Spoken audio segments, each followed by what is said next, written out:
Greetings and welcome to my new channel where I ramble about whatever video game I'm passionate about, usually ones that are like 20 years old. If you recognize this game, you'll know.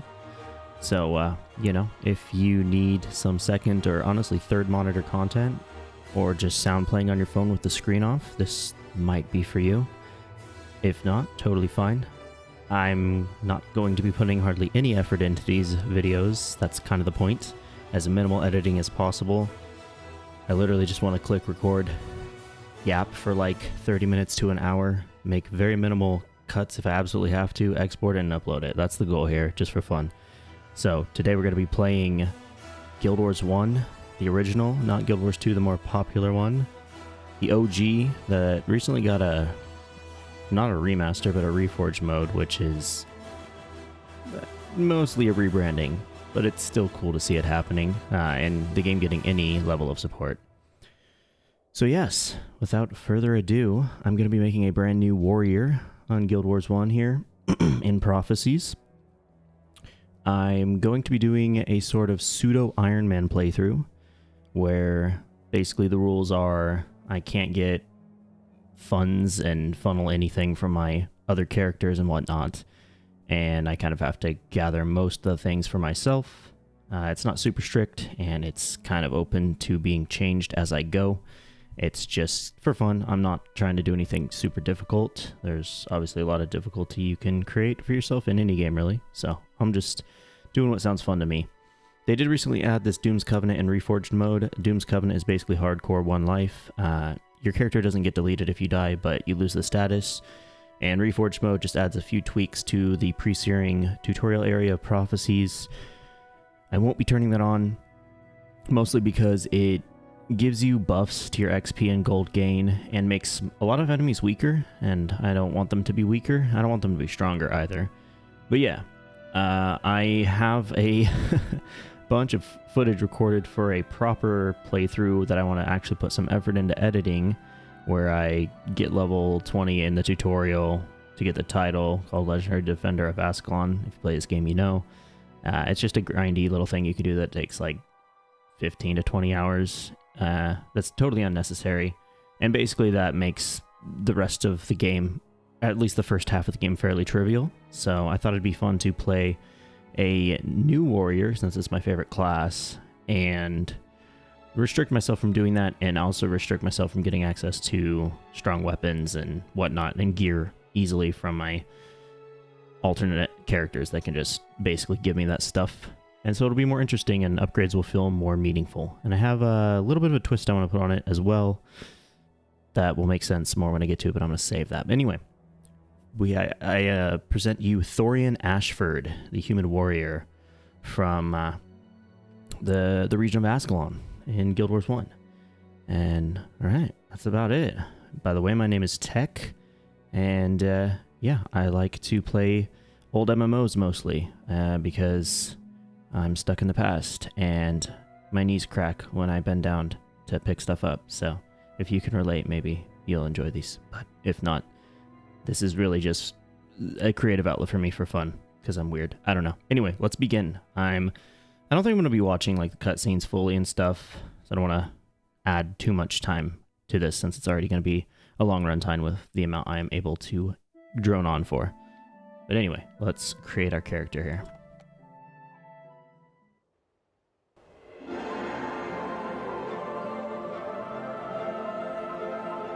The last day dawns on the kingdom of Ascalon. It arrives with no fanfare, no tolling of alarms. Those who will remember will speak fondly of the warm morning breeze.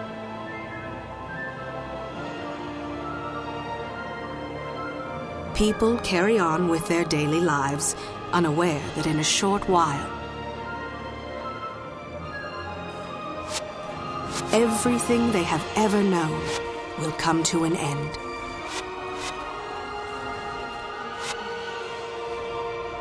Scribe? Yes, my lord. These Char are relentless, but we shall hold the wall at all costs. Yes, my lord. Take this message to Sir Titus. Go forth and recruit the strongest, the smartest. Bring to me the bravest in all of Ascalon. Find me the heroes who will lead our kingdom to glory. As you command, my king.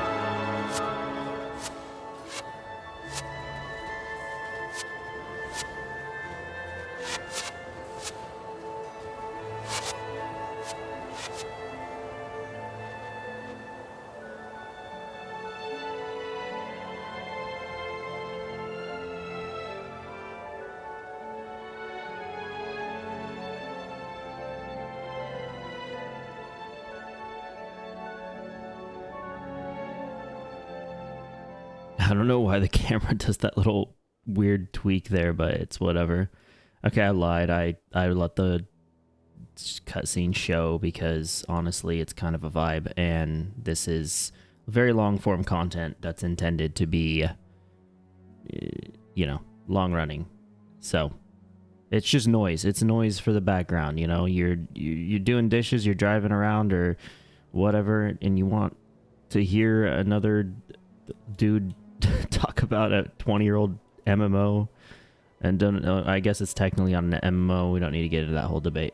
Anyway, I need to set up a couple things, but I'll be right back. I'm in software editing here. I'm pausing live to save myself more time later. This is like, I'm telling you, the least amount of effort possible. Okay, so we're all set up here, and we can go on about our journey. I'll have to tweak some other settings along the way, I'm guessing. But because this is actually an alternate account that I have, not my main account. And yeah, let's go talk to the town crier here. Not gonna be going so far as to like read quest texts or anything. I actually do that in my more proper in-depth playthrough, but that's not important. I'll also be explaining what I feel like might be helpful about this game as I play. I'm not just going to assume anybody who may end up stumbling upon this video, if anyone, just knows Guild Wars 1 and knows how the game works. So fear not. If you are like, oh, I like listening to this dude talk about a 20-year-old game, this is kind of cool, but I didn't play it, I will try to give context where it feels necessary. We talked to Van the Warrior here, and we're doing the quest Warrior Test. So we have to go and kill a couple of scale down by the river. And if we do so, we'll get rewarded with some experience, frenzy, and healing signet, which are 2 warrior skills that are actually pretty good if used correctly, which will make more sense when I have them. So yeah, you just you press C on your keyboard and then the space bar to attack stuff. So C targets and spacebar interacts with whatever you're targeting. It doesn't have to be an enemy. It can be an object or an NPC or whatever. But you might think, why would you not jump with spacebar? Well, that's because this game does not have a Z axis at all, meaning you can't jump. So this /jump emote, yep, that's all you can do. And that's a big thing people don't like about this game who've never played it, who didn't play it back when it was kind of in its heyday, back from 05 to like 08, 09, 010-ish at the latest. But really 05 to 08, 09, I would imagine, is like pretty peak Guild Wars time. In that time span, they actually released the original game, which is this is Prophecies, the first campaign, the second and third campaigns, Factions, and then Nightfall, and then Eye of the North, all within a couple-year time span, which is honestly insane. I would imagine they had a lot of that pre-planned for development, because that just seems impossible to do that much, but, you know, what do I know? Maybe they did develop it that fast after releasing. It's crazy, though, but this game was compared to WoW a lot because it came out in the same time frame, you know, shortly after WoW, I believe, because WoW was like 04? I might be getting dates wrong. I'm not going to look them up while I'm doing this. Anyway, I'm talking to this lovely lady here, Lady Althea.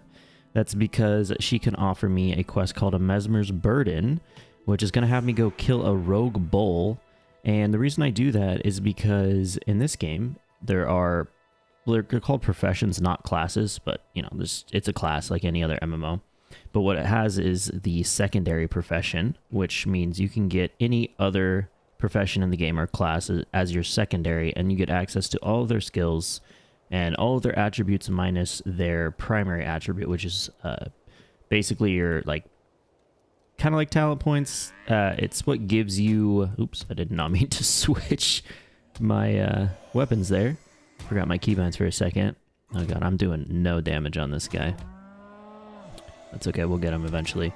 While we're taking a year to kill him, attributes basically you get a limited amount, and whatever you put it into increases the damage for the skills that fall under that category of attribute. So every class has a primary attribute that is unique to them, and that's the only one you don't get access to when you take on a secondary profession. And you're required to take a secondary profession, by the way, in case you were wondering. You don't get a choice to just be like, nah, I don't really feel like it. But it's a cool thing. You can mix and match, and you're locked to these 8 skills here on our skill bar, and that's what makes for very interesting theory crafting, build crafting in the game. It's kind of what the game is known for.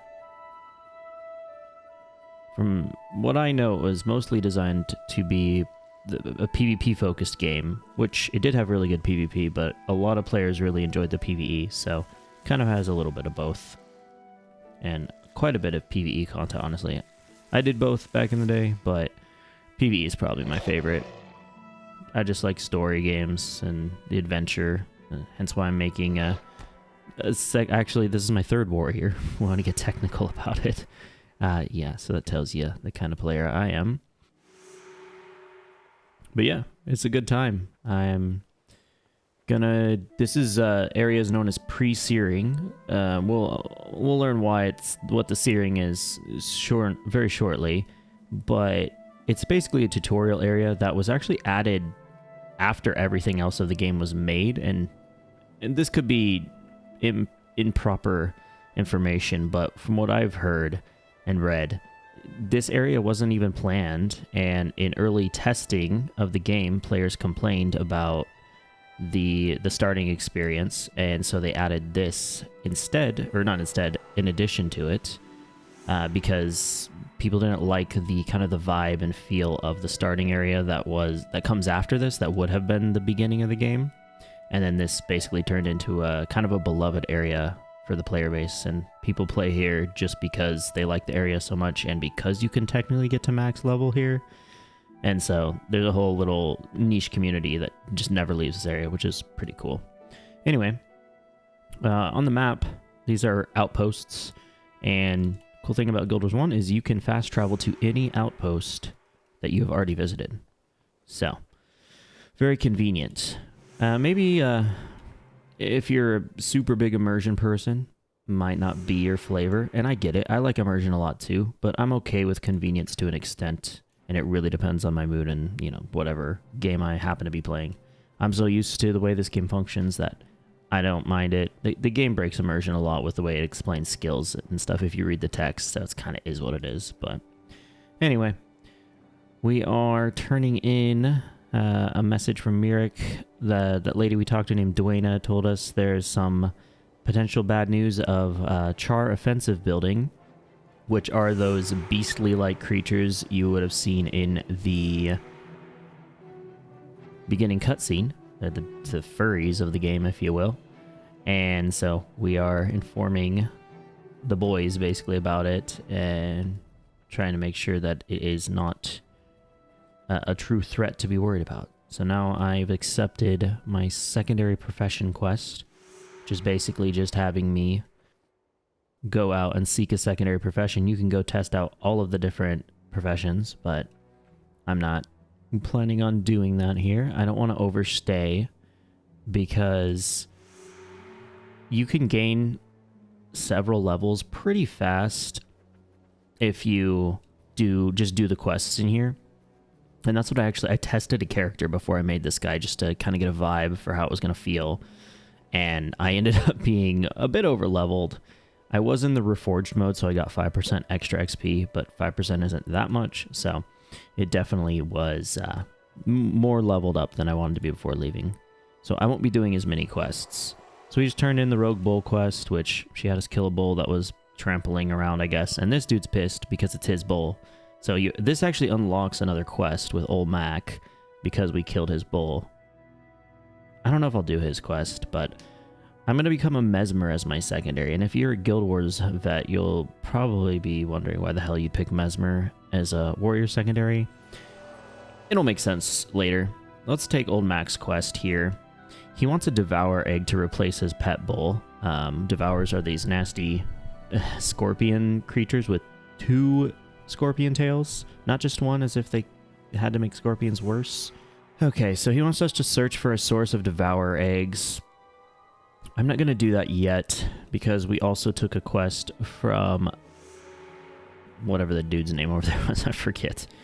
He wants us to go see War Master Grast, and he will give us some new skills. So we're going to head over that way instead. And as you see, I'm wielding a big-ass hammer, which is cool. I usually like big two-handed weapons. I like to play warriors with, like, big two-handed swords, or, you know, decently sized dual-wielding swords. I mean, as far as dual-wielding goes, my favorite is the Fury Warrior from WoW. If you play that, the big two-handers, that's pretty badass to me. But that's a unique thing to that game. I don't think I've played another game with that. I do... oh, you want to fight me? Okay, cool. I do like big two-handers just by themselves, though, so don't need that. My point, though, with the hammer is that it's interesting that this game starts you with the hammer. It's like it wants you to play with the hammer as a warrior, but as we'll see pretty quickly, there are basically no skills that are useful as a warrior with the hammer. It kind of sucks. And this guy is taking forever to kill. I would not have fought him if I would have known it was going to take this long. Anyway, I'm using Frenzy, this angry orange face looking dude that pops up. Basically, it just makes you attack 33% faster, but as you can see my health getting low, you take double damage while it's active. And right now, we have no way to cancel it on demand. That won't remain that way. There is a way to cancel it with another skill, because it's a stance. So if you have a second stance skill, it will override whatever your current stance is. So that's a clever way to use Frenzy to increase your damage, but have a safety net in case you start taking some high damage from enemies. You can just activate something else that also is a stance, and it will basically deactivate your original stance. But that's an increase in attack speed for martial professions, so like warriors and rangers, that type of stuff. Anyone who isn't really a spellcaster is super, super useful, especially for melee. So we definitely want Frenzy. All right, War Master Grast. He's given us another task to go kill some Grawl, and he'll teach us sword skills because of it. That big shining light there was a level up. So we've obtained our first level. We're level 2 now. You can click this and my god will say, I'm level 2 at 8% of the way. It's a fun little shift-click thing you can do. Actually, I think the default's control, but that doesn't matter. And this is our beautiful attributes page that I was talking about, or window. So as you can see, there are a bunch of different ones. Illusion, Domination, Inspiration, Magic. Those are all the Mesmer ones. I wouldn't normally have those unless I was a secondary Mesmer. And then Strength, Axe, Hammer, Swordsmanship, Tactics. Those are all the warrior ones, with Strength being the unique one. So if I was a Mesmer warrior, I couldn't get Strength. The one I'm missing from Mesmer is Fast Casting, which increases your casting speed. Not useful for me as a warrior. Basically, none of these are very useful for me as a warrior. But warriors really don't need a secondary. Honestly, it's not important because most of their builds are filled out fully just by purely warrior skills. It's just how they kind of balanced out. That doesn't mean a secondary is completely useless. It's just not super important. And there's a specific skill that I think will be a fun interaction for this challenge specifically that Mesmers get pretty early on. And I'll explain that when I get there. But anyway, so Hammer kind of sucks. I'll explain more why it sucks later. But I just was given a starter axe and sword. First of all, or starter axe and sword, starter shield and sword. First of all, shield, I get more armor instead of the hammer. I don't get that bonus armor, so that's a benefit right there. The thing is, I have 0, like, as you can see in my skills here, there's nothing for hammer mastery. I have no hammer skills. I don't know why they start you with a hammer. Even later, after the tutorial, there's like no hammer skills, and I'll show that a little bit. But since I'm going to be using sword primarily, at least for the starting point here, we're going to go into swordsmanship. So it just increases the damage you do with swords and your chance to inflict a critical hit using swords and, critical hits. I don't know exactly how they work in this game, but it's more damage, right? And your sword skills will just do more damage and scale upwards the more points you have. So it's 1 point, and every time you put a point in, the requirement for the next level goes up by a point. So now it went 1 point, then 2 points, and the next one will be 3, up to, you can go all the way to level 12 in your single attribute. And you'll get more attributes in total every level until you max out at max level, plus there are additional quests you can do for, I think, like an extra 30 on top of that, which we definitely want when we get to them, but they come pretty late in the Prophecies campaign. Anyway, strength is our unique one, so that gives us armor penetration, 1% per point. It's decent, it's not like anything crazy, but it's definitely useful, so we're going to throw a point in there because you might as well use them. And then tactics, not the best trait line. Strength is usually preferred because most of the skills for strength are better for warriors. But with the challenge, tactics might actually be somewhat useful. And it increases our healing signet, so that'll be helpful, especially early on. The other funny thing is Frenzy reduces or increases the damage you take. And healing signet also gives you negative 40 armor while casting. So back in the day, noobs, myself included, would have both of these up, get low health, and then cast it way too late, and then die because while they're casting it, they're taking double damage, plus they're giving themselves negative 40 armor, which is really bad. Anyway, while I was yapping, I forgot to actually use these new skills. So we have Sever Artery and Gash. Sever Artery makes the opponent bleed, which gives them negative 3 health degeneration, which I think works out to be 6 health loss per second. It's not very good late game, and even not too great mid game, but early game, since nothing has a lot of health. See how fast this health bar is going down? It's actually quite handy, and that's why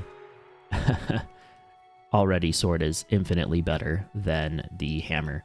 And then our second ability, Gash, this actually synergizes, so if I hit a bleeding foe, Gash will not only do bonus damage, but if you look at the health bar up here, that gray part right there gives them a deep wound, which reduces their total health by 20%.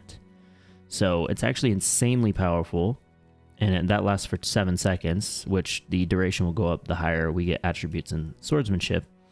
But you're effectively guaranteed to do a minimum of 20% of the target's total health when you use that skill. Super high value. And these skills, see if this flashing right here, that's my adrenaline. So that ran out. It's kind of like Rage in WoW or other games. I play all the major MMOs, so, and WoW's like the easiest one for me to relate it to. So sorry if WoW talk on a Guild Wars video is sacrilege to you. I'm an MMO Andy. I like them all, so it is what it is. If that bothers you, this is definitely not a place for you to have audio playing in the background. Sorry. So cool. We finished that quest. We haven't turned in the second profession quest. We don't need to, though. But I thought that they actually sent you to, or gave you a breadcrumb quest to continue, but maybe they do. If they do, I'm not sure where it comes from, but I know, because I played this game way too much, that there's another outpost over here that actually gives us a couple more warrior quests, which will give us access to some axe skills and the single hammer skill in the entire tutorial. And you'll see why, another reason why I don't like hammer in an early game. I want to like hammer, don't get me wrong. I think hammers are dope. Like I said, I like two-handed weapons. Generally, strongly prefer like a sword or a big battle axe over a hammer, but I mean, I'll use a hammer, But there are, thankfully, and honestly, I never played hammer builds back in the day because, hidden stash. And you may think that did nothing. It did do nothing, but it technically did. It's like a chest that doesn't require a key. It's basically a tutorial version of a chest. Later on, we'll see chests that need keys. Usually, it would have an item in it. The hidden stashes have a chance to have nothing in them. So, yeah. But that will actually, the chest later on, assuming I can get enough gold to buy the keys from the merchants, will actually be a really, really good chance to get some upgraded weapons. It's random what type of weapon you get and the stats on it, and it's obviously, what's the word? Based around, wow. I am just balanced around, there we go, yeah, brain is sort of working. I am sleep deprived right now, but, you know, it's just an excuse, I guess. It's balanced around the area you're in, so it's not like you're going to get some max rank, super giga DPS damage in the one of the starting areas, but we can get some good stuff, hopefully. It's kind of a gamble, and these red iris flowers, you can turn these in for some nice things in the pre-area. They're really cumbersome to farm, so I think people just bought them, and like they run bots to gather them because nobody likes doing it. I'm not condoning that, but I don't think there's very many people that manually collect them. Let's just say that. So, but they can get you some like equipment. You can get like an equipment pouch and a new helmet. The helmet is like barely any extra armor, so kind of not worth it. But the equipment pouch is actually super useful because it's fairly expensive, especially for this challenge. I'm, you know, not going to have a lot of money, so that would help me out. Anyway, I don't know if I'm going to farm those feathers or those flowers. If I do, I'm not going to record that. I will pause, do that, and then give you the magic of video editing to save your sanity. So you can't change your action bar when you're out in the world or your attributes. So what you take with you is what you've got. I just want to quickly move my skill bar around a little bit. So obviously I want stuff like this, the Sever Artery and Gash in the beginning of my skill bar. Those are going to be my main ones. I'm going to slap on the axe skills. You would never normally use multiple of these, but for right now it's kind of a unique situation we're in, if you will. This bar is kind of all over the place, but that's okay. Ether Feast is 5 energy, 8 second cooldown, 1 second cast that heals me for 20 health, up to 60 health if I'm able to. If the enemy has at least 3 energy, they lose 3 energy, and you get healed for 20 health for each point of energy they lose. I said that probably the most confusing way possible, but basically if they only had 1 energy, when you cast it, you'd only get healed 20.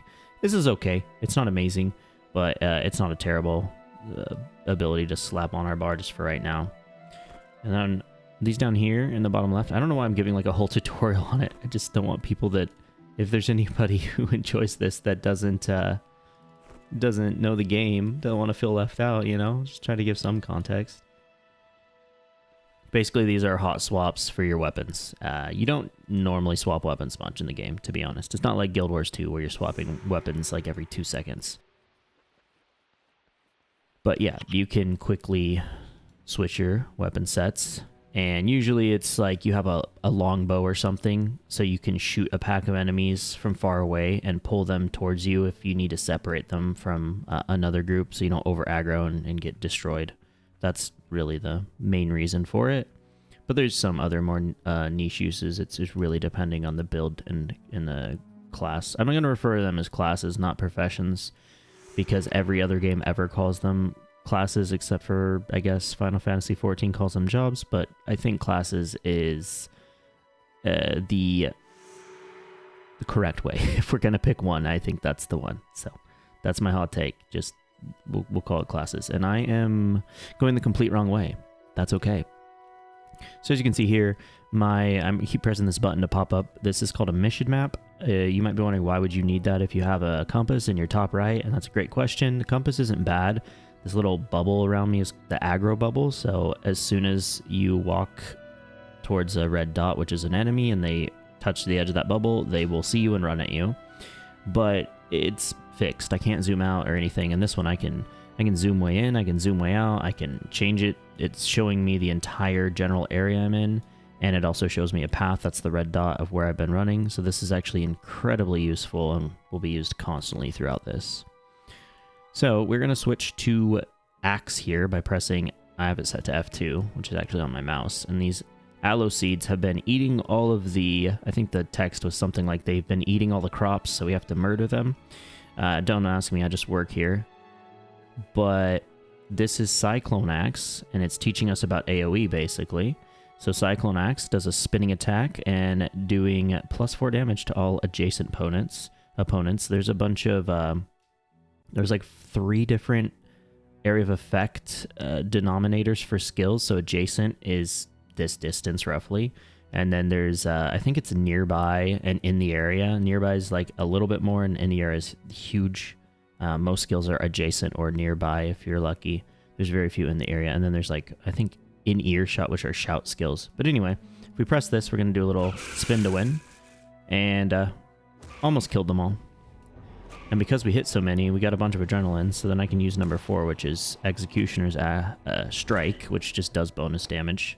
But I don't have any points in my axe attributes right now, so these are just base damage. It's not doing a ton. That's okay, though. These guys are just healers. They don't even attack, which actually makes me feel kind of bad for killing them, but you know, it is what it is. And that's quest complete. I'm going to pick up all the stuff, because like I said, we're playing pseudo Iron Man, or mostly Iron Man. We're going to need as much gold as possible. And I actually took 2 quests. I'm going to reference WoW for the millionth time, but, you know, kind of questing hub. You don't normally do this in this game. Quests aren't that important, but these happen to be right next to each other. So, this guy, I don't know, he's just a douchebag that was, like, being an asshole or something, and they want us to go kill him. He's called Agnar the Foot. This is an Etten, is what he is, if you're wondering. I know he looks weird. Yeah. And then I'm going to switch to Hammer, because this is teaching me about interrupts, and Hammer... Oh, okay. See how, I don't know if you caught that, but for like a half a second he was casting this big attack that was going to knock me down, and that's why this is a Hammer Warrior quest, because they gave us Hammer Bash, which you knock down your target if you hit them, but you lose all adrenaline in the process, and it does no bonus damage. Yeah. So not only does this cost 6 strikes of adrenaline, which is kind of a lot, it also makes you lose all of your adrenaline, so you can't even chain it with other adrenal skills, which sucks. And it does no bonus damage, and the only benefit it has is that it CCs, which is good, but it's not good enough to justify taking. And that is the only hammer skill you get, and that's why I don't use hammers, because they have higher base damage, but yeah, unless you have access to much later game builds, skills to make an actual proper hammer build where you can like giga AoE, knock everybody down, and like even chain one target into a kind of a knock lock where it's like stun locking, but you knock them down. That can be cool, but that's like super late game, and I usually just prefer to play as a sword warrior or axe warrior anyway. So anyway, 2 quests complete. I'm gonna hold on to that longbow and put it on my F4, as I said, for pulling, or it's a flat bow. Either way, all bows are, except for like maybe one, I think, are the same range. They just have different arcs that the arrows take, and you can actually dodge arrows by like sidestepping like this. There's actual tech to that if you care. Kind of cool that a game like this has that. I think that was mostly a result of the PvP emphasis that they had on the game. Anyway, I'm going to map back to the main city here, and I'm going to turn in the second profession quest. Also, while I'm doing this, obviously red bar is health, blue bar is energy, not mana. You might have thought it was mana, but just like these aren't professions, or aren't classes, sorry, it's not mana. It does function a bit differently than mana, to be fair. So warriors have 20 mana, which is the lowest out of any class as a base. You can get more with special additions to your armor that we'll get into a little bit later, called runes that you can attach, but they're generally not worth it on a warrior, because most warrior skills use adrenaline anyway, so we don't need a lot. And then these 2 arrows, they're called pips, and they refer to how fast you'll regenerate your energy. So I believe 1 pip is equivalent to 2 per second, so 4 per second. This is also the lowest of any of the classes or professions. I think there's only one other class that has only 2 pips of regen. Everyone else either has 3 or 4, and they have much higher base energy. But all the other classes use a lot more energy in their skills, so it kind of makes sense. It's mostly balanced. It just does limit what you can do with a warrior. but that's okay. All right, so technically now we could just leave. We could talk to this guy and go in out of the tutorial, but while I don't want to overlevel, I also don't want to not do a little bit more here, because I enjoy the pre-experience a bit, and it's fun. So I just don't want to get too high of a level. I think like level 4 or 5 max is what I will limit myself to here, because when you get out of this area, most of the enemies you're fighting are about 3 to 4 anyway, from what I can remember. I mean, I've been in the area very recently, but I don't know. I just know that it's in that ballpark, so I'm going to try to stay roughly within that range. So what do we got here? I was looking at my sword. And here's Prince Rurik. We'll hear more about him later. He's a Giga Chad, main character energy, main character kind of this campaign. We'll learn more about him later. I like him, and he also has one of the most badass looking swords in the game. Yes, you can get this type of sword for yourself. Yes, I would be happy to get one, but they're not common, so don't expect it. Yeah, so I think... Where are we at here? The rogue replacement. Let me see about doing this one real quick, but I'm going to pause here for a moment while I get my thoughts sorted, because I'm kind of been rambling, but I'm not exactly sure what I'm trying to do next here. Hold up. Okay, I'm going to do this Devourer Egg quest. Here's our first look at a Devourer. As you can see, it's this giant two-tailed scorpion, two-stinger scorpion monster. This thing is huge, nasty as hell, and honestly I didn't realize just how nasty they were until I really thought about it. Yeah, that would be terrifying in real life, but that's okay. What's the deal here? I think I have to do this quest in order to do the other quest for the guy that wants the Devour Egg, so hopefully that's the case. See, they go under the ground. I don't know if real scorpions do that. They probably do. I don't know anything about scorpions, to be honest with you, other than they're gross, and I would never want to encounter one if I could avoid it. And I haven't, thankfully. But, yeah, these guys pop up. They're called, in this game, that's called a pop-up mob, where there's other ones that can also, they basically just appear. It's mobs that aren't just actively in the overworld, but when you run over their area, they will spawn, basically. And we'll see a lot of them for the beginning parts of this playthrough. I don't know if I touched on it earlier. I did mention about how they came out with all the campaigns and stuff in a really short time period. I think the run was like 05 to like 07. They came out with 3 campaigns plus an expansion, which I don't think I said that earlier, but it's called Eye of the North.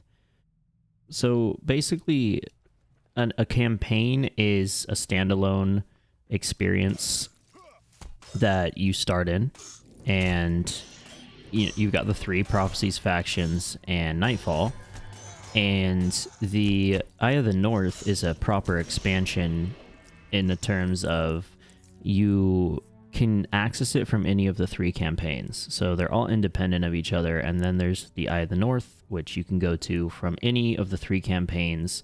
You don't have to own any of the other campaigns to do Eye of the North content, but nowadays they don't even like sell the individual campaigns anymore, because I guess it's a 20-year-old game, so you know how it goes.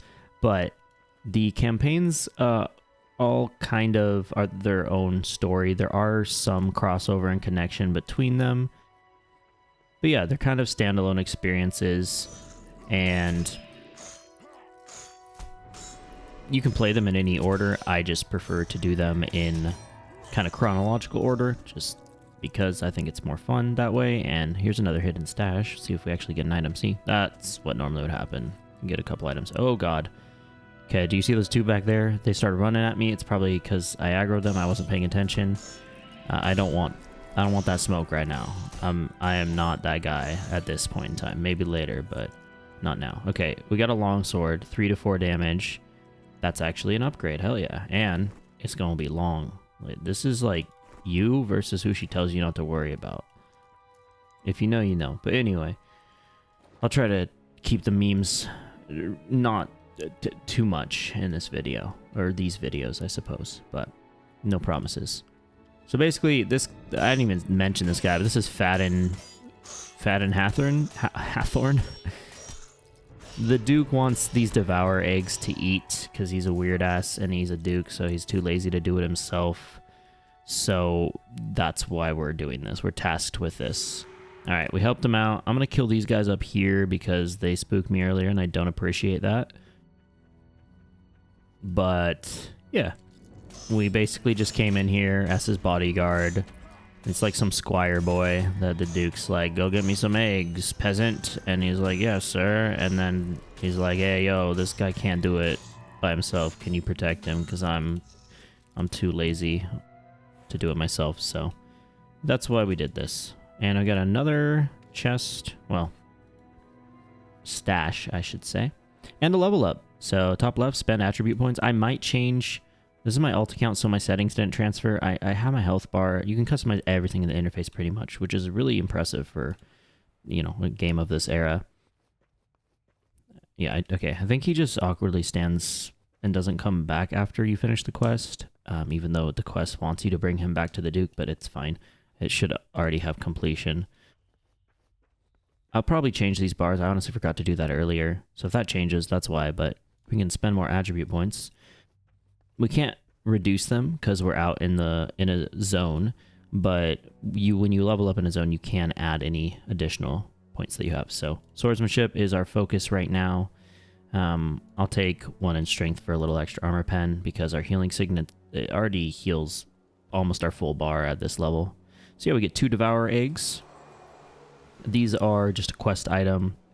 I don't know if they're used for anything other than this one. There might be one other quest. But yeah, we got an egg. I guess he had enough scrambled Devour eggs or something and gave us the leftovers. I don't know, man. The rogue replacement. Okay, so we just got to go back to Old Mac. But since we're big brain, we're just going to map to Ascalon City, turn around, and run back out. But I'm also going to sell all this junk to this merchant. So this is a standard merchant. Sells a bunch of random stuff. The biggest important things are identification and salvage kits. So kind of like Diablo or whatever, you get items that, this kind of has ARPG vibes of Diablo, where a lot of the loot it gets like random rolls on it that you can get. Maybe not as crazy as that, but this one, for example, is unidentified, and there's tiers to the loot just like Diablo. I don't know, that's the closest game I can think to reference it. And the white items are basically kind of junk items you would never really keep unless you have nothing else. These dual carapaces are actually, what are they called? Collector's items. So there's collectors that collect specific items and will trade you a specific set of predetermined, usually weapons, but sometimes armor, as there's armor ones too. And that's just a clever way to save yourself money, because you can't really buy weapons. Well, there's some weapon merchants. It depends on the campaign and where you're at. Oh god, Prince Rurik is... I forgot I had that quest. That's fine. Most of your best weapons are going to come from random drops, where you can get ones with the mods that you want to actually make them good. Armor, you don't get any armor drops in this game. Armor can only come from an armor crafter, or a collector, an armor collector. So if you're playing with a snowflake restriction where you think you're unique and special, and you are restricting yourself from having access to the benefits of your other characters, you kind of don't have the money to necessarily upgrade your armor easily. Anyway, old Mac, he's going to raise this Devour egg, not eat it, so he's going to hatch it, and he's going to name him Joe. We might just see Joe later on. I don't want to give out spoilers or something, but let's just say there's a chance that we'll see him later, maybe. Okay. So, what do we got? Oh yeah, Devona. So we need to talk to her, because there's trouble in the woods. Somebody spotted I think it was a Char, like general or scout or something, and so we're tasked with letting Devona know. She's kind of a badass warrior, so she can hopefully handle it. I'm gonna pause again. I'm gonna try to pause some more here. The runtime's getting long. This video is gonna be over an hour easily, but you know, I'm setting the standard now. These are not short videos. I would just want to get out of pre-searing before the end of this video. So if it has to go for a bit more than an hour, it's gonna go for a bit more than an hour. But you know, that's what you get with this channel. So you've been warned. Okay, Devona. I saved like 2 seconds on the recording, but you know, it's fine. Oh, she's just sprinting off. Okay, let's go, Devona. We're hunting down these char that somebody spotted, or Grawl. Yeah, the Grawl are working with the char, I believe, is what's going on here. So there's already plenty enough runtime to this video. I don't need to add to it by reading all the quest text. So there's the Grawl, and we're getting attacked by the scale. Did you see her just one tap that? God damn, see, she's kind of a badass, bro. She got a big... My hammer didn't do that damage, what the hell? Okay, I'm scared right now, so I'm not gonna frenzy, because these ranger dudes, they hurt. Their bows kind of hit hard. Going for the shaman because they are the healers of these guys. Oh yeah, I'm gonna heal. Big heal. Alright, we're good. I don't know. I didn't even capture it. Oh, wait, no. Vatla Doomtooth. You can... Are we going to see him? Nope, he's just running away. That's annoying. We'll see him again, but he's this char boss. Oh, Devona is just ditching us? What the hell, bro? Okay, bro. I'll just... You know, it's fine. I got this. I'll solo it. Whatever. Frenzy. Let's hopefully not die here. The idea is we just chunk the healer. Yeah, okay, we're good. We can play recklessly right here now. Just swing our sword, because I can't do a whole lot of abilities or skills. Alright, thanks for the help, Devona. She one-shotted that thing, though. That was pretty goated, honestly. Alright, cool. Just some XP. What's Tithe for Ashford Abbey? Ooh, that gives us a skill point. I will do that one. I'm trying to not do too many quests, like I said, because I don't want to get too much XP here. Do I have to talk to... I guess if I read what I need to do... Oh, I know. We have to run out for this. So, yeah, I'm going to head over there. All right, we're almost over to this lady. It's actually funny. It's hard for me to pause because I can just, like, ramble on infinitely. But, you know, certain parts aren't really necessary to record. Anyway, they just want to see if we can get a tithe going to help out, I guess. Cool. I think that's it. Yeah, we have to go back to Devona now. There was something else I was going to explain, but I just left my mind. So if that comes back, sure. Anyway, off back to Devona now. Oh yes, I remembered. So my cape, if you see the cape, this is not something you get normally. You actually have to be a part of a guild to have a cape. And, you know, it's called Guild Wars. That's based around the PvP. There's actual guild wars in this game where you do guild versus guild battles, or at least you did. It was a big deal back in the day. And yeah, you can design a cape if you have a guild. And, yeah, you can turn it off if you want, but that's the only way to get a cape. There's no other actual capes in the game. And so, like, if you play RuneScape or something, yeah, it's maybe a little jarring. The game's, like, all about the capes. It's very different. What is this quest? Oh, yeah, we don't need to do that one. And... Oh, yeah, that's another... No, we're good. Okay, cool. And I'm gonna go pick up a different quest I just remembered, and be right back. Alright, I picked up this quest called Bandit Raid, which basically just spawns a bunch of these bandit raiders out here. And the reason I want to fight these guys is because they drop a collector item called bandit pouches. And I think we need like 3 of them, or maybe 5. Anyway, when we get enough of those, we can actually turn them in and get a belt pouch, which just expands our inventory ever so slightly. And this wolf is just like destroying this guy. I gotta kill him so I can get the loot. Oh, I don't know if I did that fast enough. Whatever. Stole my kill, bro. Come on. Ooh, and another flower. Wow.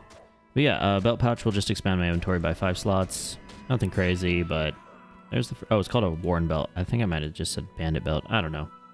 Anyway, I'm going to grind this out real quick. Oh, here's this, the elite bow pulling strategy I mentioned. So I don't want to aggro these dudes at the same time because those guys cast fire magic and hurt, but I can shoot these guys with a bow.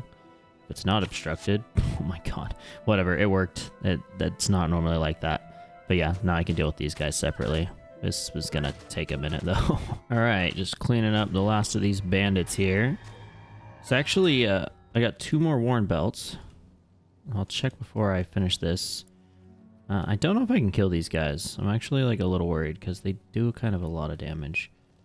Let's see. They spam this fire attack that just hurts. And 3 of them is obviously not good. Looks like we'll probably be okay. I just need to play very defensively. Hey, another belt. Hell yeah.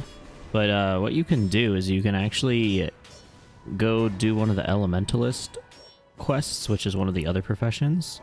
And you can not accept the secondary profession, but you can just do one of the introductory quests for that class. And it gives you access to a couple of their skills. And one of them is called Firestorm, which is a big fire AoE. And so you can actually use that to farm this area over and over, kind of. It gives you some pretty decent XP at the early levels. All right, so I checked and I need 5 belt pouches. There's other collector items that are only 3. So, I mean, I'm sort of lucky that run. So I guess I shouldn't complain, but yeah, it's kind of annoying that we just didn't quite get what we needed. So if you're wondering why I'm not selling these blue items, it's because they're unidentified and I don't have enough money to buy an identification kit yet. And these can have they're called mods, or what denotes what each weapon has as far as buffing certain damage aspects or giving you health or whatever. They can give you one that makes it sell for more to the merchant. So I want to hold off until I can do that. So unfortunately we can't cash in on those yet. And this faux hammer, I'll hang on to it because it's a better hammer, but like I'm probably never going to use a hammer. Anyway, back to the bandits. It's always so funny to me how every time you do this quest when you're farming it, this wolf just does not like these bandits, man. He's pissed. He hates them. But yeah, so the way that this quest works, and most quests for that matter, is until you complete the quest, if that quest adds mobs to the zone that the quest takes place in, those mobs will always spawn. Ooh, we just got level 4, right on. So the reason this works is you just never complete the quest until you're done with farming it, and then you just kill the same mobs over and over, because unlike a more open world game, like referencing WoW again, this Guild Wars is all zone-based and instance-based, so you will never see another player out in the world unless they were in your party before you left. You can only see other players in outposts if they happen to be at that outpost. So yeah, it's like your own private instance when you're gone. And each outpost functions like a hub for everyone to congregate if they want to.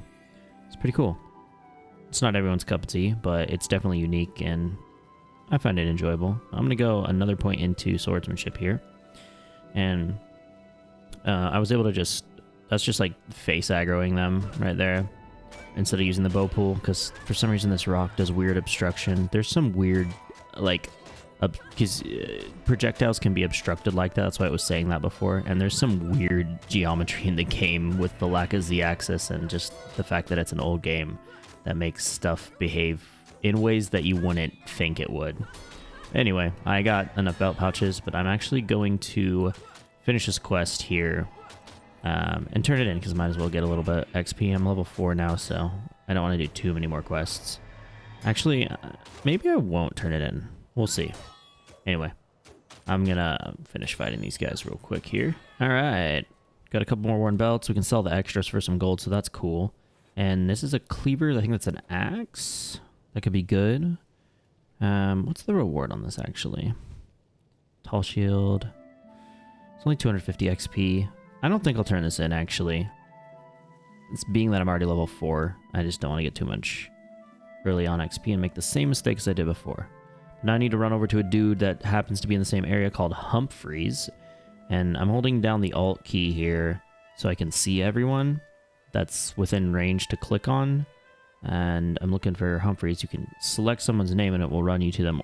You might have to press spacebar to make it happen, but usually just clicking on them, your character will just start auto running to them. So it's pretty nice. All right, Humphreys. So he sells other stuff too for the same collection item. I'm not too worried about the other stuff though. So I just want the belt pouch. Holds 5 items. You have your bag and then you have your inventory. I mean, it's like the same thing. This is like your character sheet, your screen. I don't know. But your default backpack is 20 items. Belt pouch is +5, so it goes in the belt pouch slot. You can also get 2 bags and an equipment bag that only holds like weapons and armor. And the bags are, I think, an additional 5, but you can modify them up to be 10. And you can actually increase the belt pouch size and the equipment pouch size, but the items to do that are very expensive. So, on this character at least, we'll probably never be getting any of the expanded versions, because it's just not feasible. And the way you get them is ridiculous, too. Yeah, let me figure out where we're going next. Alrighty, I have just enough money to buy an ID kit. Normally you have to click on each item, but I'm using an approved mod called Toolbox Plus that everyone uses, and you can right-click Identify All. And then I'll just open the merge back up, because I can quickly see based on their values which ones have the increased sale. So you can see this is worth 50, this is worth 64. I've already made my money back and then some. And 66 on this one, and I don't need a staff, really, or a wand. Not really going to be using stuff that would ever require that, so those ones are all going to get sold. I spent 100 gold and ended up with 200 because of that. Pretty cool. Alright, so... Oh, I can get rid of the starter sword, too. I think I'm going to do the Chart the Wall quest next, which is the one with the Giga Chad Rurik right here. So if we talk to him... Oh, we can get the Chart the Catacombs quest as well. I forgot that one was a chain from the other one. Anyway... He's a level 10, so he's just like super strong. There's a couple of higher level char over here, and basically we're just gonna kind of let him do the dirty work for us. Because I would die if I fought them on my own. Alright, Rurik. And it's random which types of char can spawn. So these stalkers are rangers, and they use this attack called explosive arrows. Or something like that. Ignite arrows. It's a prep that they can put on their arrows that make them do splash damage, and it freaking hurts. Even without the AoE, it just hurts, and I hate it. See that? He just AoE'd our whole group, but you know, Rurik's kind of the goat. So okay, we turned that in. Did we get anything cool for it? Ooh, we got a longsword of shelter. It's AO damage 6 to 9. It's called a longsword, but I think there's some items called longswords that use the short sword skin. Yeah, we gotta go back to yourself and not who she told you to worry about. That's fine. Anyway, there's a quest over here from Gateguard Tarn. Does it? I'll accept it for now. I don't know how I'm gonna do that. There's this area called the Northlands. It's unique to Pre. This area is people refer to as Pre, if I haven't already said that. Pre-Searing, but Pre for short. And it's a bunch of those char are up there that you can fight, and it's actually an integral part to grinding to level 20 if you're trying to stay here and do that just for the title and for fun. But we're going to go do across the... I already turned that in, but we're going to go do Char in the Catacombs, because that's kind of another mainline-esque quest despite it not being required. Basically, after seeing the Vatla Doomtooth guy out there, we let Rurik know, or he found out or whatever, and now he wants us to investigate in the catacombs, which is this massive, cool underground, spooky kind of place that is pretty sick. I like it a lot. It's a cool vibe. It's like kind of spooky and creepy, but also kind of like almost serene and relaxing in a way. I don't know how to explain it, but I like it. It's a good vibe. I'm gonna make my run all the way over. We gotta talk to Oberon, the Necromancer that lives. I guess he hangs out deep in these catacombs, and he has more information about it. So here's a cool thing to explain. This is a restless corpse. It's undead. That noise you just heard is because I tried to use Sever Artery, and I cannot bleed an undead foe because they have no flesh. So that is a mechanic that's a hard counter to my current ability setup, which is not ideal. And that means that we also can't get the... Do I get +9? Oops, I just switched weapons. I think I still get plus damage on Gash. I'm not positive on that one. Don't quote me. But there's other mobs in here that are fleshy that we can actually hit. This is a perfect example of why switching to an axe would be good, because axe skills don't use bleeds. And so I can actually use Ether Feast since it doesn't reduce my armor. That's why I have it on the bar in case I have Frenzy up and I need a quick heal. Even though Healing Signet's a stronger heal. But yeah, Axe doesn't rely on bleeds to do its damage. But I think we'll be okay. Oh, and I wanted to mention, so this sword, I don't actually think Gash is doing bonus damage now that I look at it. I think it needs bleeding to do the bonus damage. I don't know. Anyway, if it is, it's not doing much. This sword we got, this longsword of shelter, that's definitely not a longsword, but you know what? It is a longsword. It's plenty long enough, okay? It's not... We don't need to get into that. So, in the blue, you see damage plus 15% while health is above 50. That is a really, really popular mod because it's just generally good. And armor plus 5 versus physical damage. So that, and I guess the shield we have is armor plus 5 while health above 50 and plus 15 health as well. So yeah, all of the blue, light blue, and up colored items for rarity will have some sort of mods on them. These ones are from a quest. They come predetermined, which is really helpful for a new character like us, especially when we're a Snowflake Iron Man or not an actual new player. And here's some spider pop-ups. They drop down instead of pop-up, but they're still just referred to as pop-ups. And this is what I meant when I said there are mobs that will benefit from bleeding in here, because there's several we have to fight through on our way to this actual quest location. Oh, there's one way back there, too. Ooh, a longsword dropped. But yeah, so 15% extra damage as long as our health is above 50%. This is a really popular mod because, well, you're pretty much always above 50% health unless things are going really, really sideways, which happens but isn't super common.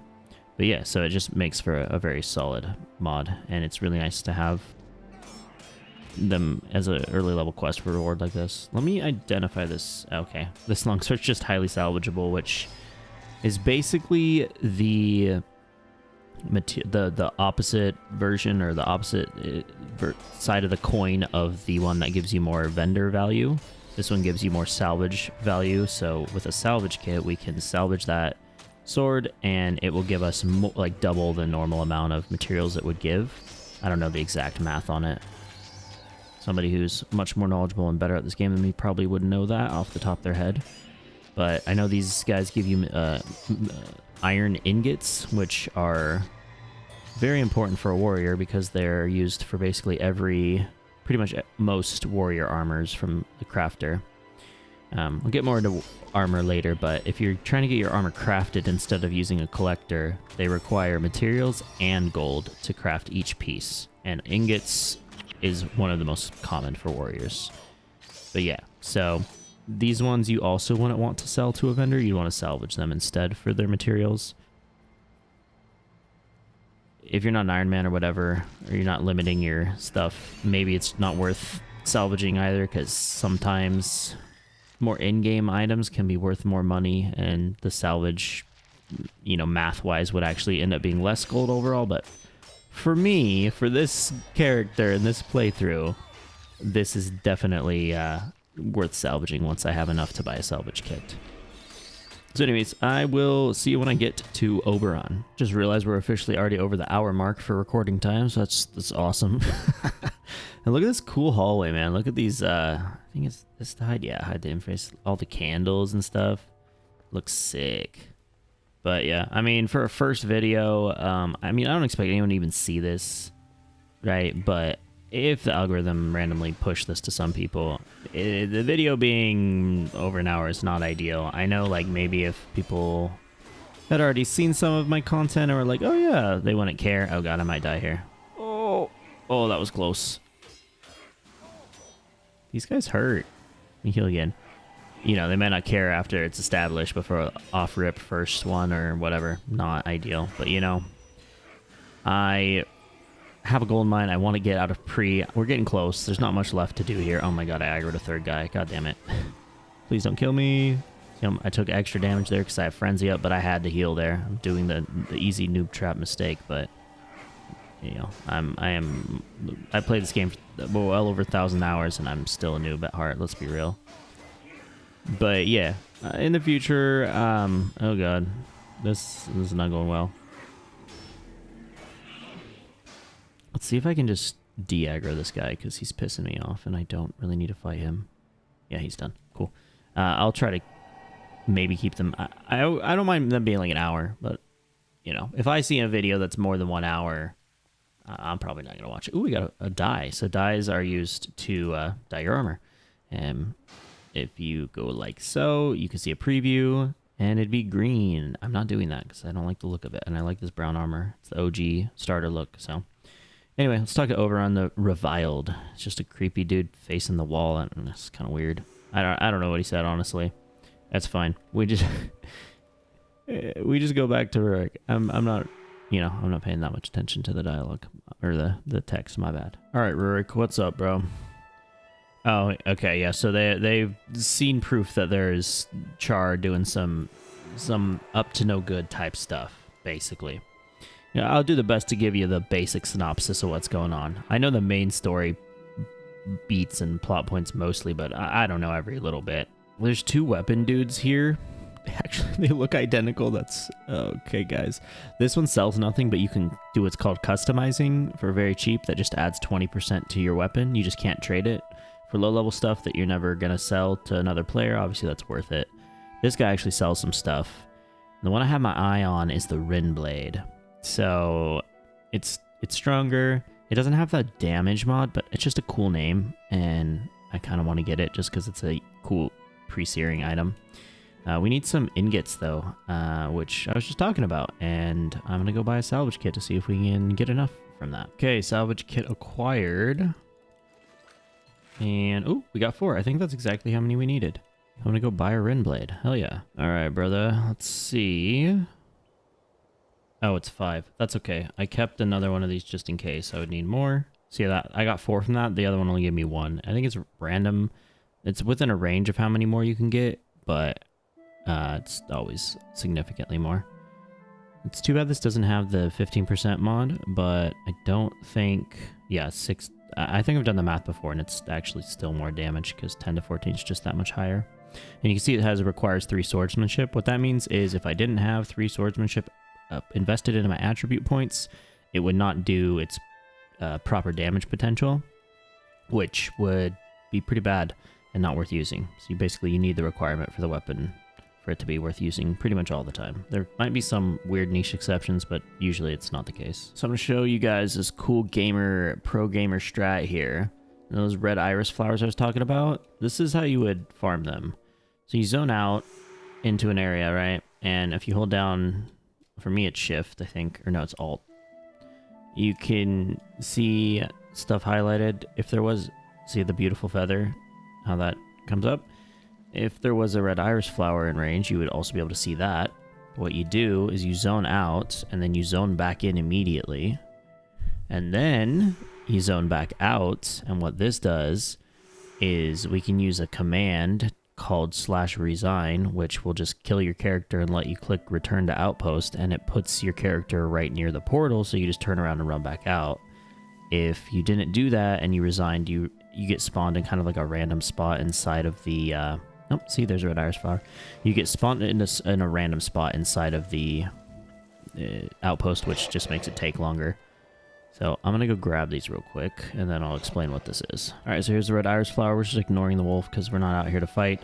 And you would type /resign, but I can also set up a keybind with the add-on thing I was telling you about. And then we click return to outpost. And since we zoned and zoned, we're right next to this. You can actually do a keybind that flips your character 180, which is even faster. And then you run back out, and then you hold down the alt key. I can't remember what the default is. I think it might be control. I just think control's not as comfortable. And yep, there are like a flower can spawn here, it can spawn over there, it can spawn where we just were, and there's one that can spawn that way. And basically, if you want to farm these, this is what you do. You set this up, you run out, you hold down your modifier key, you look to see if there's a flower to the right, and then you look to see if there's a flower to the left. There might be a more efficient way to do this than this, but this is one of the best ways that I know of. And if you don't see a flower within, basically by this part in the field, you just resign and rinse and repeat until you get what you need. And this is why I think people just bought this, personally. Or, not everyone. Why people that have a lot of these to sell are botting it. There's no way people are sitting out here doing this all day. And yes, botting is bannable, and I'm not saying... I don't do that, but I'm not surprised that other people do it. It's an easy way to make money from stuff. But yeah, this is super mindless and boring. I'm doing this because I was thinking about trying to get an equipment pouch before we leave, because I'm going to be so limited. And see, since I didn't see one by this point, there's probably one that spawned a little bit farther away. But I think... I haven't tested the time, but I'm decently... See, there's one on this side, so we'll go over here. Decently confident that if you don't see one in those earlier, closer spawn points, even if there's a farther one, it's just not worth running to. It's faster to reset and just hope. You're basically just milking these nearby spawns as best you can. And there's actually a lot of farms that benefit from this sort of setting up the outpost so you spawn near it. There's farms you can do for monsters that you can solo later on in the game where they're right outside an outpost and you'll be resetting a lot. And you see how that wolf just made me glitch? It's because this game also has actual body blocking, so you can get trapped. You can't run through stuff. See, I can't go through him. That can be used against you, and you can also use it against enemies as well. And it's a cool mechanic, but it's also janky, so sometimes you will think you're not body blocked and be running, and then your character will teleport back like 50 feet, and it's super annoying. So I like the idea of it. I don't like its implementation. The game, for its time, just wasn't able to do it in a very good way. Anyway, I was going to do this for 50 of these damn flowers because the equipment pouch is handy. It's not necessary, but it costs 2.5k gold, and we have 200, so you can understand why being able to get that this way, especially on a semi-restricted playthrough where I'm not funneling myself anything and I have to gain all my stuff kind of on my own, would be helpful. And normally I would, but it's kind of late, and this video has also gone on for quite a while. But you know, if you play or you didn't realize and you play with the flowers, that's probably the best way to do it. Yeah, I didn't intend to start this recording so late at night. As you can see in the bottom corner, it's like almost 4 in the morning. If this was earlier and I had more, time to spend today, I should already be asleep, of course. I would probably have farmed that out in order to get the equipment pouch, but ultimately we don't need it. It's not that big of a deal. I'm not going to take it. I'm going to get one more just so it's an even 15, because I like even, well, I guess it's an odd number, but if you're, you know what I mean, if you understand, but if not, it's fine. There it is, beautiful flower number 15. This is one of the best spawns you can get, so nearby the portal. Okay, so normally I would have farmed those out. I would have gone to this like cool little secret garden area that's it's actually way over here, so that would have taken a lot longer. And I would also go to the Northlands, but I'm already pushing level 5, and I don't want to be too much. I don't want to be any more leveled up, honestly. I'm going to call it for pre here, and not this video yet, of course not. I will continue on with the actual main quest here, Path to Glory. This is the part where you can't turn back if you do this, and you can never come back here. So that's what we're going to do. All right, so if I talk to Sir Titus here, I'll be able to proceed and leave this area. If you look over this way, over that bridge is where we spawned in a little over an hour ago. And this is the beautiful town of Ascalon City. Yeah, it's a good time, but we got to proceed. So that's what we're going to do.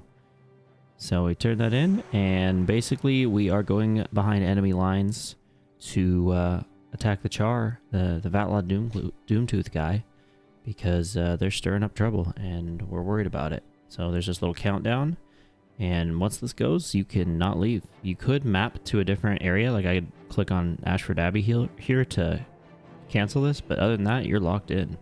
So let's go. And I gotta give an obligatory buy pre-smiley face. For fun, because I can't come back. Alright, and here we are.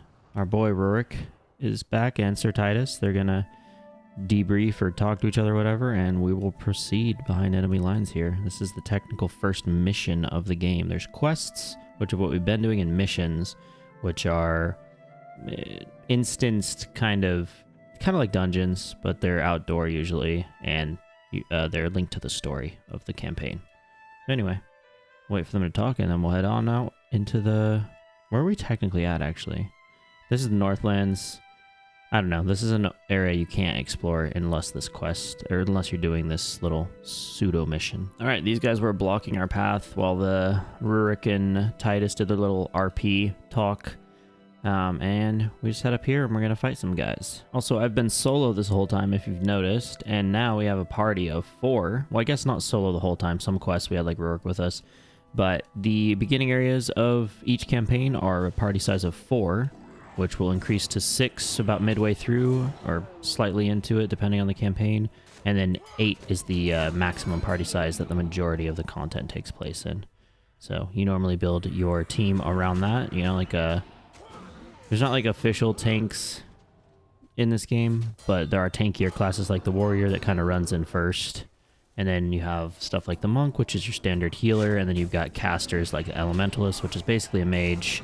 And like Necromancer, a Mesmer, which is like a kind of a trickery mage, I guess, an illusion type mage that basically just messes with people's heads to deal damage or interrupt them and stuff. They're actually extremely powerful for a team composition, as we'll see later.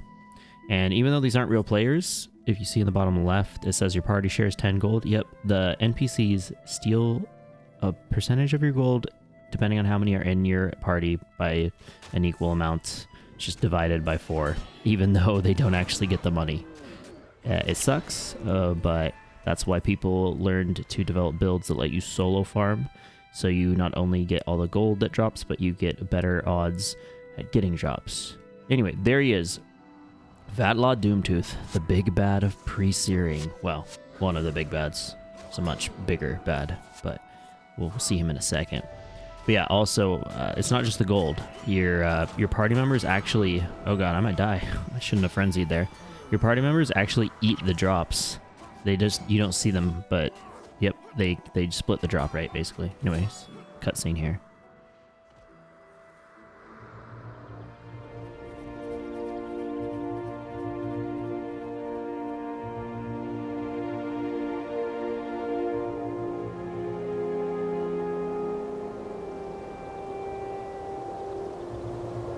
It was on that day that the Char discovered a way around the Great Wall, a way to bring it down.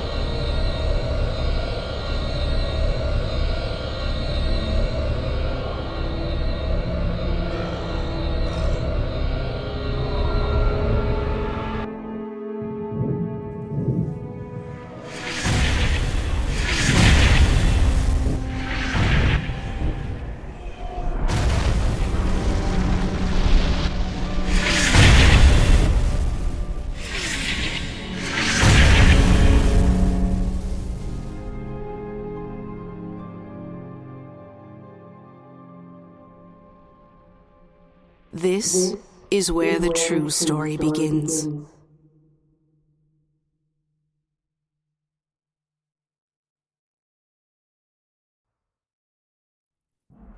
All right, 2 years later. So that is what it's called, pre-Searing. That was the searing done by... I forget his name. We'll meet him later. It's another Char. He's... I was saying Bonfaz... Or not... Oh, his name is Bonfaz, I think. Whatever. Vatlaw Doomtooth was the big bad. He's the other guy's the real big bad because he did all this. And I don't know why the audio on that was echoey.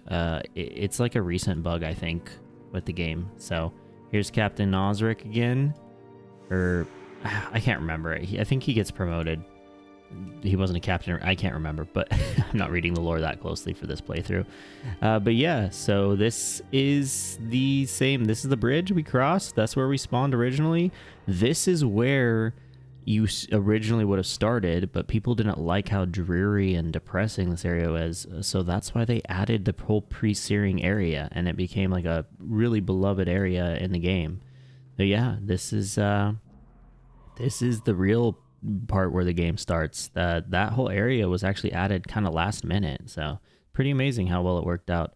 And this little plus 2% is called a morale boost, so it just boosts your energy and health by 2%. You get that 2% every time you kill a boss, up to 10%.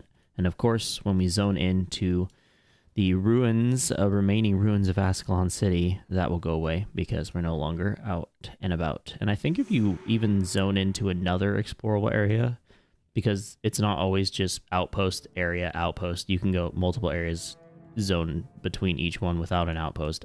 You lose it there too. So this is Ascalon City. Yeah. It's not even the part that we were in before. It's set back farther that you can explore. But wow, what a plot twist, huh? So there you have it. These are Zunlight chests, or I always call them Zunlight. I don't know how you pronounce it, but you have to pay 50 gold to unlock it. What do we have? 245? Yeah, I'm gonna pay for that. And don't worry, I won't be using any of this stuff. This is from my other characters on this account. This last tab will be our special tab that we will use for storing stuff. So I'm going to put the flowers in here. I'm not really going to use those. And I'll store anything that I need to in that tab. I won't be pulling this gold. Is not going to be used, of course. Actually, probably will take that and put it on another character so I don't even have to notice it. But I should have no reason to put money in there in the first place. You can only hold up to 100,000 gold, but I'm never going to get that on this guy, so it doesn't matter. But yeah, that is the pre-Searing adventure. Like I said, I would have done a couple more things there, but this video's gone on long enough. And it was still really fun, and I didn't really need to do the other stuff anyway. Yeah, that has been it. I have plenty more planned for this. We'll see how it goes. But yeah. You basically, if you're at this point, you've listened to the runtime of nearly basically a full-length feature film. Pretty cool, right? I didn't intend for it to be quite this long. I am going to aim for them to be under an hour going forward, hopefully. Maybe with my pausing technique, that will actually be true. Yeah, so I have a cool little thing I'm doing after this, which would be in the next episode if you want to call it that, and I'll explain that then, since again this has been enough. But if for some reason you saw us in your feed and you for some reason enjoyed it as like second, third monitor or background phone content playing while you're doing whatever, cool, awesome. That is the intent behind this channel, is very lazy, rambly bullshit of older games like this mostly. So no guarantees how many videos I'll post, no guarantees how long I'll stick with this specific game and series. I bounce between games semi-often, and I will upload whatever I am currently enjoying, and that happens to be Guild Wars 1, or as it's rebranded to now, Guild Wars Reforged. So anyway, if you happen to see this and you enjoyed it, cool, drop a like or whatever. I'm not really worried about that stuff. But yeah, my name is Tech, and you know, if you want to hear more rambling and whatnot, I'll probably be back with some more. So if you watch this far or listen this far, you're a real one. Anyway, take care and have a good one.